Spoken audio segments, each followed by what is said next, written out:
Hello friend, नमस्कार। स्वागत है आपका एक बार फिर से राठौर इंग्लिश क्लासेस में। तो फ्रेंड, आज का हमारा जो टॉपिक है वो है ड्रीम चिल्ड्रन अ रेवरी। देखिए, रेवरी का मतलब होता है दिवा स्वप्न। जो दिन में स्वप्न देखते हैं, दिन में सपना देखते हैं, उसे कहते हैं रेवरी। और ड्रीम चिल्ड्रन का मतलब है सपनों में आए हुए बच्चे या सपनों में बच्चे। ये फ्रेंड, इसके राइटर का नाम है चार्ल्स लैम, जिनकी तस्वीर आप देख सकते हैं। इस तस्वीर में आप देख सकते हैं ये पोर्ट्रेट है, यानी कि एक पेंटिंग है जिसमें चार्ल्स लैम को दर्शाया गया। चार्ल्स लैम का जो जीवन है फ्रेंड, दुखों से भरा रहा है। इनकी एक अधूरी प्रेम कहानी रह गई। जिनसे शादी करना चाहते थे वो शादी नहीं हो पाई। और उन्होंने जो सपने देखे थे कि कभी मेरा घर होगा, मेरा परिवार होगा, बच्चे होंगे, और वो जो दर्द था वो उन्होंने एक ऐजे के रूप में उतार दिया। कोई व्यक्ति अगर बहुत ही ज़्यादा इमोशनल होगा ना, तो ये ऐजे को पढ़ने के बाद उसके आंख में आंसू आ जाएंगे। व्यक्ति के जीवन में फ्रेंड, परिवार होना है ना, शादी होना, बच्चे होना, ये एक बहुत आम सी बात है जिसके बारे में कभी हम ज़्यादा सोचते भी नहीं। लेकिन ऐसा व्यक्ति जो ये करना चाहता था, वो चाहता था कि उसका एक परिवार हो, उसकी एक पत्नी हो, बच्चे हो, और वो एक जरा सी बात जो बहुत कॉमन है, और वो भी उसके लिए एक सपना बन के रह जाए, वो पूरा ना हो पाए, तो वो व्यक्ति कितनी हताशा के दौर से गुजर रहा होगा। ये जो एज है ड्रीम चिल्ड्रन आ रेवरी, तो आइए इसको देखते हैं, इसमें क्या कहानी है। पहले हम राइटर्स के बारे में थोड़ा जानने की कोशिश करते हैं। जैसा कि आप इस पिक्चर में देख सकते हैं, चार्ल्स लैम है, और ये जो कहानी है, यहाँ पे ये चार्ल्स लैम बैठे हैं और इनके दो बच्चे हैं, है ना। ये जो ड्रीम चिल्ड्रन है, जो आपको आगे जाके इसके बारे में और चीज़ें खुलासा होंगी। आइए शुरुआत करते हैं। सबसे पहले तो हम ये जो राइटर है हमारे फ्रेंड आज के, चार्ल्स लैम, है ना, इनके बारे में कुछ इंपॉर्टेंट चीज़ों को देख लेते हैं। तो चार्ल्स लैम का जन्म फ्रेंड 10 फरवरी 1775 को हुआ था। 10 फरवरी 1775 को। इनकी मृत्यु हुई 27 दिसंबर 1834।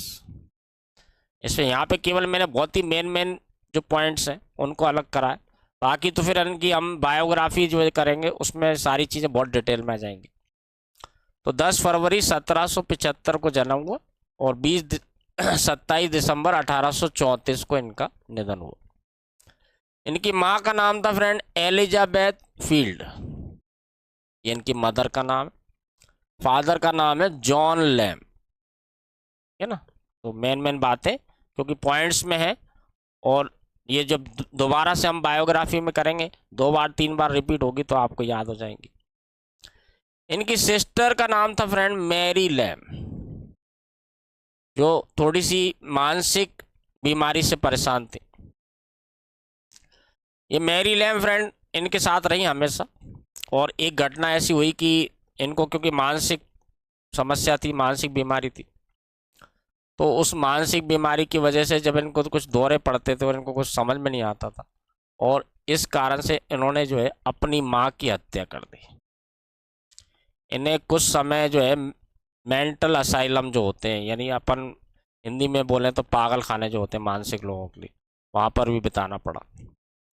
चार्ल्स लैम भी अपने साथ हुई ये बहुत सारी घटनाओं, जैसे इनके एक भाई था जॉन लैम, उनकी मृत्यु हो गई थी, और उससे बहुत प्यार करते थे वो। फिर इनकी जो बहन थी, ये थोड़ा सा मेंटली इलनेस थी, इनको बीमारी थी, तो उन्होंने अपनी माँ की हत्या कर दी। इस तरह की जो समस्याएं, पारिवारिक समस्याएं रही, जो शादी करना चाहते थे वो शादी नहीं हो पाई। चार्ल्स लैम भी बहुत ज़्यादा हताशा के दौर से गुजरे, डिप्रेशन के दौर से गुजरे, इन्हें भी कई कुछ समय जो है असाइलम में रहना पड़ा। फ्रेंड, चार्ल्स लैम जो है, इन्होंने एक क्लर्क के रूप में द ईस्ट इंडिया कंपनी, इसका नाम तो आपने सुना ही होगा निश्चित रूप से, जो अंग्रेज भारत आए थे, तो उन्होंने जो कंपनी के थ्रू आए थे, एक कंपनी का निर्माण किया था वहाँ की सरकार ने, उसका नाम रखा गया था द ईस्ट इंडिया कंपनी। इसमें इन्होंने क्लर्क के रूप में काम करा 1792 से लेकर के 1825 तक, यानी जब तक ये रिटायर नहीं हुए तब तक इन्होंने उसमें क्लर्क के रूप में काम किया। उन्होंने अपने लिटरेरी कैरियर यानी साहित्यिक कैरियर की शुरुआत राइटिंग पोएम्स यानी कविताएं और प्रोज, ये दोनों को लिखने के साथ किया था। ये अपनी नौकरी पर रहते हुए भी, यानी साथ साथ जो है दिन में क्लर्क का काम करना और बाकी बचे टाइम में ये अपना लिखने का काम करते थे। पोएट्री भी लिखी इन्होंने, प्रोज भी लिखे, जिसमें से एजेज कुछ बहुत फेमस हुए, जैसे कि dream children. Friend, Charles non जो सबसे ज़्यादा प्रसिद्ध हुए वो हुए थे एजेइस्ट, यानी कि निबंधकार के रूप में। और ये जो है इन्होंने अपना एक कलेक्शन प्रकाशित करवाया था, एजेज ऑफ एलिया। ये एलिया के नाम से लिखते थे, एक सूडोनेम होता है। राइटर जो है कई बार जब लिखते हैं तो वो अपना खुद का जो असली नाम नहीं रहता है, जो उसे नहीं देते, उसकी जगह कोई दूसरा नाम बना लेते हैं। तो इसी तरह से ये एलिया के नाम से लिखते थे। ये इनका कलेक्शन प्रकाशित हुआ था एजेज ऑफ एलिया 1823 में। एजेज ऑफ एलिया प्रकाशित हुआ था, इससे इन्हें बहुत ख्याति मिली और आज तक दुनिया इनको जानती है। इसके अलावा the last ages of Elia 1833, यानी 10 साल के बाद ये प्रकाशित हुई। ये दोनों ही कलेक्शन जो है इनके हैं, जो जिससे इन्हें वर्ल्ड फेमस एक राइटर माना जाता है। दुनिया में इनका बहुत सम्मान होता है साहित्य के क्षेत्र में। जैसा कि हम जानते हैं फ्रेंड कि शेक्सपियर की जो जितनी भी रचनाएं है ना, इनके जो ड्रामा नाटक हैं जो और उपन्यास हैं, इनकी लैंग्वेज बहुत टफ होती है, बहुत कठिन लैंग्वेज होती है, यहाँ तक कि बड़ों बड़ों को समझ में नहीं आती। तो इन्होंने अपनी बहन के साथ में द टेल्स ऑफ शेक्सपियर, इसमें शेक्सपियर की रचनाओं को इस तरह से किया कि वो बच्चों के समझ में आ सके, बच्चों की रीच तक पहुंच सके। तो द टेल्स ऑफ शेक्सपियर ये प्रकाशित हुआ था, जो अपनी बहन के सहयोग से इन्होंने लिखा था। इससे क्या है, आसान बनाया गया उन प्लेस को बच्चों के लिए। चार्ल्स लैम्ब जो है, इन्हें the Prince of English edges कहा जाता है। ये ध्यान रखिए कि ये the father of the English edges है ना, फादर ऑफ इंग्लिश एजेज कहा जाता है फ्रांसिस बेकन को। और चार्ल्स लैम्ब जो है, इन्हें कहा जाता है the Prince of English edges. Friends, ये चीज़ ऐसी है जो आपके लिए बहुत ही ज़्यादा इंपॉर्टेंट है, जो कंपटीशन एग्जाम की तैयारी कर रहे हैं, क्योंकि इस तरह के क्वेश्चंस के आने की बहुत संभावना रहती। फ्रेंड्स, ये जो ड्रीम चिल्ड्रन रेवरी जो है, ये पब्लिश हुआ था 1822 में लंदन में, 1822। इसमें जैसे मैंने आपको बताया, इन्होंने सूडोनेम में एक छद्म नाम अपना यूज़ किया था, चार्ल्स लैम्ब ना लिख करके एलिया लिखा था इन्होंने। बाद में इस एजे को, जो इनका कलेक्शन प्रकाशित हुआ एजेज ऑफ एलिया 1922, जो हम देख चुके हैं अभी, इसमें भी इसको शामिल किया गया। फ्रेंड, ये जो एज है, ये कन्वर्सेशनल है ना, conversational and rich descriptive manner में लिखा गया। कन्वर्सेशनल यानी कि जब एक व्यक्ति है और दूसरे व्यक्ति या दूसरे कुछ व्यक्तियों से बातचीत करता हुआ दिखाया जाता है, इसको कहते हैं कन्वर्सेशनल मैनर। और रिच डिस्क्रिप्टिव टोन का मतलब है इसमें वर्णन किया गया है चीज़ों का बहुत अच्छे से। जो भी इसमें चीज़ें आई हैं, जो इसकी जैसे इनकी दादी माँ का इसमें जिक्र किया गया है, वो जो उस मकान में रहती थी उसके बारे में बताया गया है। काफ़ी डिस्क्रिप्टिव जो है टोन में इसको लिखा गया है। फ्रेंड, चार्ल्स लैम्ब जो है सबसे छोटे थे, अपने जो भाई बहन थे, इनकी 11 साल बड़ी एक बहन थी जिनका नाम था मैरी लैम्ब। इनके एक बड़े भाई थे फ्रेंड, जॉन लैम्ब। इनके पिता का नाम भी जॉन है, तो ये ध्यान रखिए, क्योंकि पिता का नाम और भाई का नाम एक से ही है ना। जॉन लैम्ब इनके बड़े भाई का नाम। हालांकि इनके 4 और जो है भाई बहन थे, लेकिन वो सरवाइव नहीं कर पाए और उनकी बहुत ही कम उम्र में मृत्यु हो गई थी। फ्रेंड, चार्ल्स लैम्ब के पिता है ना, जॉन लैम्ब, ये एक लॉयर्स के यहाँ काम करते थे एज ए क्लर्क, एक क्लर्क के रूप में काम करते थे, वकील के पास। तो इनके पिता ने फ्रेंड आजीवन जो है एक बैरिस्टर, जो वकील होते हैं इनको बैरिस्टर भी कहा जाता है, जिनका नाम था सैमुअल सॉल्ट, इनके यहाँ जो है एक क्लर्क के रूप में यानी एक असिस्टेंट के रूप में इन्होंने आजीवन काम किया।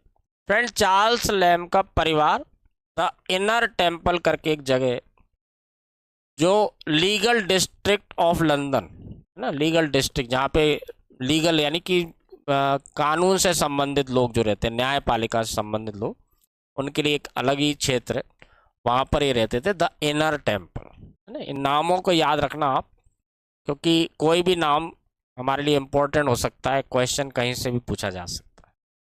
चार्ल्स लैम्ब बहुमुखी प्रतिभा के धनी थे, यानी बहुत ही विद्वान व्यक्ति थे।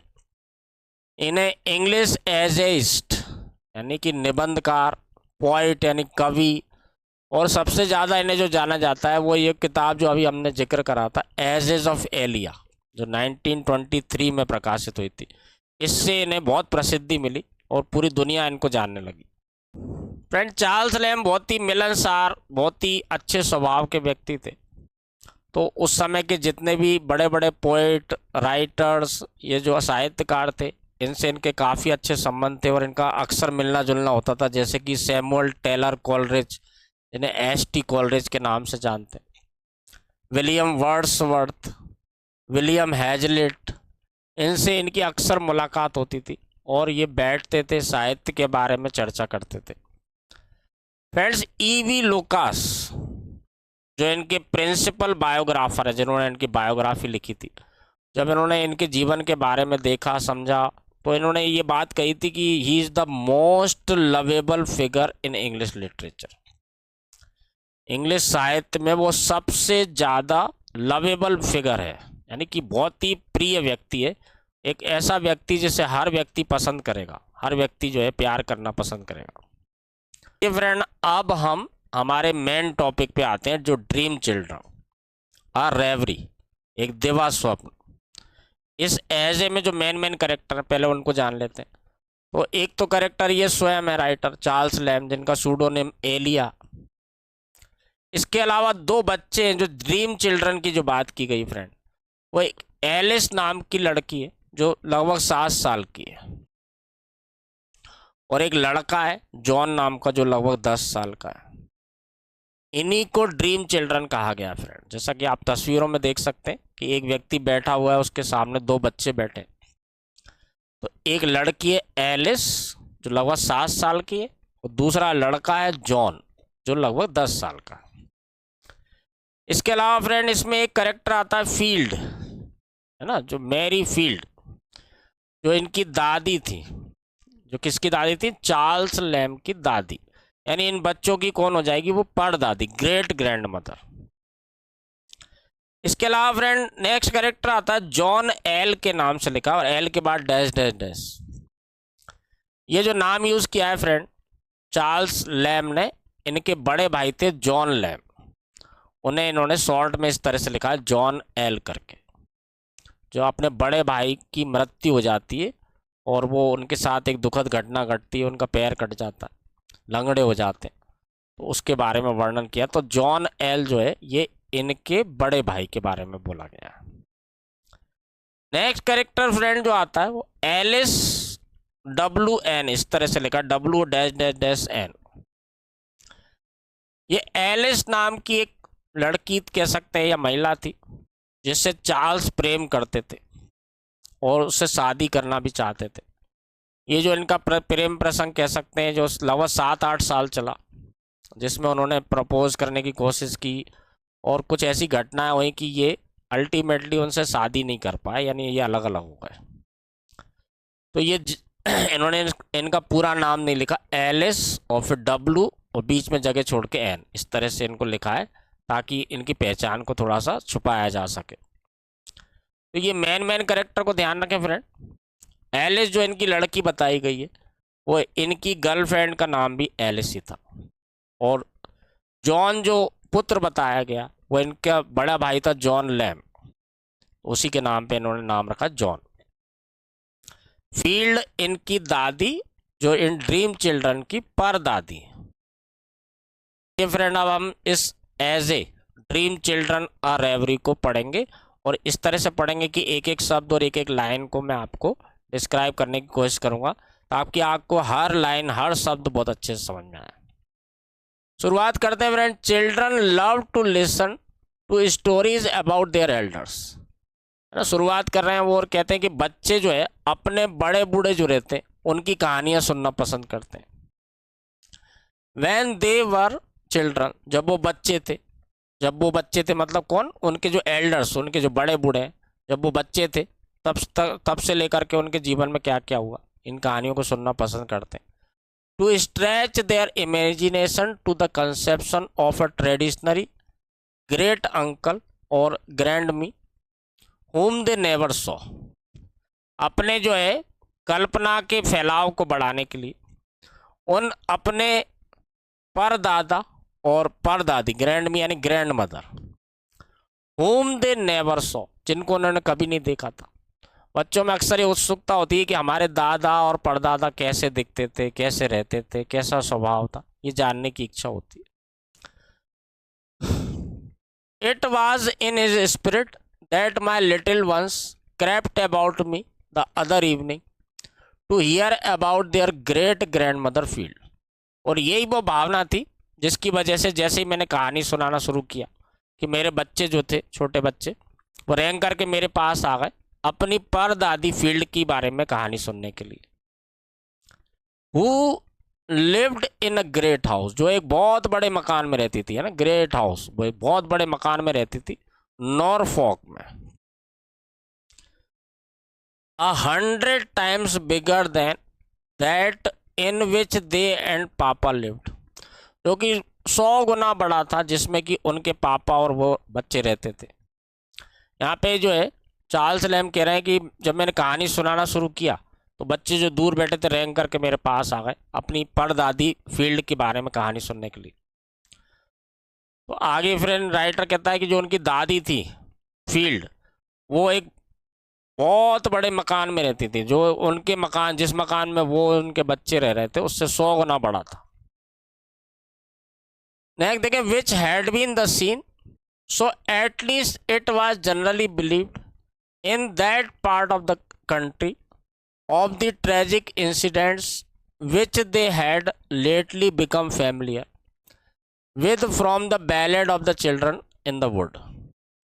and राइटर ये बता रहा है कि जो बहुत बड़े मकान में उसकी दादी रहती थी, वहाँ पे एक ऐसा सीन था, एक जो ऐसी कहानी थी जिसके बारे में बच्चों को बाद में जो है ज़्यादा अच्छे से पता चला, और वो कहानी थी the ballad of the children in the wood, है ना, जंगल में रहने वाले बच्चों की कहानी। फ्रेंड इन लाइंस में जो राइटर कह रहा है कि उस जो कंट्री एरिया था, जो ग्रामीण क्षेत्र था, उस जगह के लोग जो आमतौर पर एक कहानी को मानते थे, एक कहानी वहाँ पे सुनाई जाती थी जो एक ट्रेजिक इंसिडेंट था, एक दुखद घटना थी जिसके बारे में वो आगे जाके बहुत ज़्यादा फेमिलियर हो गए, यानी उनको इसके बारे में पता चला, और वो कहानी थी जंगल में रहने वाले बच्चों की कहानी, है ना, बैलेड यानी होता है कहानी, गाथा, गाथा गीत। तो जंगल में रहने वाले बच्चों की एक दुखद कहानी थी जिसके बारे में वहाँ के लोग अक्सर बोला करते थे, बात किया करते थे। Certain it is that the whole story of the children and their cruel uncle was to be seen fairly carved out in wood upon the chimney piece of the great hall. अब यहाँ पे writer कह रहा है कि जो बच्चों की जो दुखद कहानी थी, एक बच्चे थे और उनके क्रूअल अंकल, एक निर्दयी अंकल की जो कहानी थी, वो चिमनी पीस के ऊपर एक इस तरह से लकड़ियों का एक स्ट्रक्चर था, उसमें इस कहानी को अंकित किया गया था। और ये कहानी जो फ्रेंड इस तरह की थी, और ये कहानी फ्रेंड इस तरह की है कि एक निर्दयी व्यक्ति रहता है जिसके भतीजे रहते हैं, यानी ये अंकल रहता है उनका, और ये निर्दयी रहता है और किसी कारण से ये उनको जंगल में ले जाता है और वहाँ ले जाके मार देता है।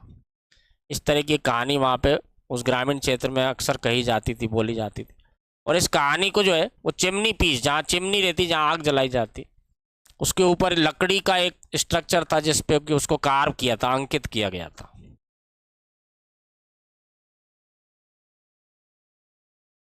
The whole story down to the robin bridge, ये पूरी कहानी जो थी इसमें एक रॉबिन ब्रिज तक ये जाती थी ये कहानी। रॉबिन ब्रिज फ्रेंड एक पक्षी होता है जिसका आप तस्वीर देख सकते हैं यहाँ पे, के बारे में उस कहानी में वर्णन किया गया था। और इस कहानी को कार्व किया गया था ना, उकेरा गया था एक वुडन पीस पर, एक लकड़ी के पीस पर जो चिमनी के पास लगा हुआ था। ये चिमनी देख सकते हैं आप, ये एक तरह की फ्रेंड चिमनी होती है जहाँ आग जलाई जाती, और इसके ऊपर ये लकड़ी का स्ट्रक्चर था, यहाँ पे पूरी कहानी को अंकित किया गया था। Till a foolish rich person pulled it down to set up a marble one of modern invention and it's stayed with no story upon it. और ये लकड़ी का जो पीस था जिस पर कि ये कहानी अंकित की गई थी, वो तब तक वहाँ लगा रहा जब तक कि एक मूर्ख अमीर आदमी ने उस स्ट्रक्चर को वहाँ से उखाड़ नहीं फेंक दिया और उसकी जगह एक मार्बल है ना, संगमरमर जो होता है, उसकी जगह एक मार्बल के पीस को लगा दिया जिस पर कि कोई कहानी नहीं थी। तो एक लकड़ी का एक स्ट्रक्चर था जिस पर कि पूरी कहानी अंकित की गई थी, उसे क्या करता, वहाँ का जो मालिक रहता है वो उसको हटवा देता, उसकी जगह संगमरमर के पत्थर को लगवाता है जिस पे कोई कहानी नहीं होती। आगे देखते हैं friend, here Alice put out one of her dear mothers looks. अब राइटर कह रहा है फ्रेंड, चार्ल्स लैम जो है ये कह रहा है कि अब एलिस जो है वो इस तरह का लुक देती है जैसे कि उसकी माँ दिखाई देती थी। Too tender to be called upbreeding, बहुत ही कोमल सी, जैसे कि डांटने का मन ना करे, ऐसी लड़की प्यारी सी जैसे डांटने का भी मन ना करे। अपब्रीडिंग मतलब होता है डांटना, फटकारना। Then I went on to say, और तब मैंने कहना जो है जारी रखा, how religious and how good their great grandmother Field was, कि कितनी रिलीजियस, कितनी धार्मिक है ना, how religious and how good, कि कितनी धार्मिक और कितनी अच्छी महिला थी उनकी परदादी Field. How beloved and respected by everybody, और वो इतनी ज़्यादा प्यारी थी और सम्मानीय थी हर व्यक्ति के द्वारा।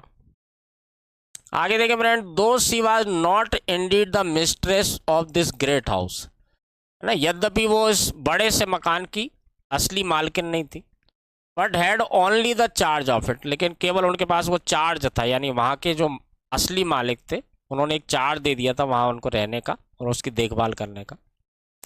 And yet in some respect she might be said to be the mistress of it, लेकिन कुछ मायनों में ऐसा कहा जा सकता था कि वो वाकई में वहाँ की मालकिन थी, यानी उन्होंने जो एक मर्यादा बना के रखी थी, जो अच्छे से देखभाल करती थी उस जगह की, तो ऐसा लगता था कि वो वाकई में कुछ मायनों में देखा जाए तो वहाँ की मालकिन ही है। Committed to her by the owner, जिन्हें नियुक्त किया गया था वहाँ के मालिक के द्वारा। Who preferred living in a newer and more fashionable mention which he had purchased somewhere in the adjoining country, जो वहाँ का मालिक था वो ज़्यादा पसंद करता था कि एक ज़्यादा नए और ज़्यादा फैशनेबल मैंशन, मैंशन यानी होता है हवेली, कोठी, है ना। तो जो असली मालिक था वो क्या करता था फ्रेंड, जो असली मालिक था वो ज़्यादा नए और ज़्यादा फैशनेबल घर में रहना पसंद करता था, हवेली में, जो उसने खरीद लिया था पास के एडजॉइनिंग यानी पास के ग्रामीण क्षेत्र में। But still she lived in it in a manner as if it had been her own, लेकिन अभी भी वो उस मकान में, उस हवेली में इस तरह से रहती थी जैसे कि वो स्वयं का ही हो। And kept up the dignity of the great house, और उस बहुत बड़े से मकान की डिग्निटी यानी मर्यादा को बनाए रखती थी। In a short while she lived, वो छोटी सी जीवन जो उन्होंने वहाँ पे जिया। Which afterward came to decay, है ना, डिके का मतलब होता है फ्रेंड धीरे धीरे जो चीज़ खराब होती जाती है और नष्ट हो जाती है ना, इसको कहते हैं डिके। जो आखिरकार जो है बाद में जाकर डिके होने लगा, खराब होने लगा। And was nearly pull down, और लगभग उसे गिरा ही दिया गया।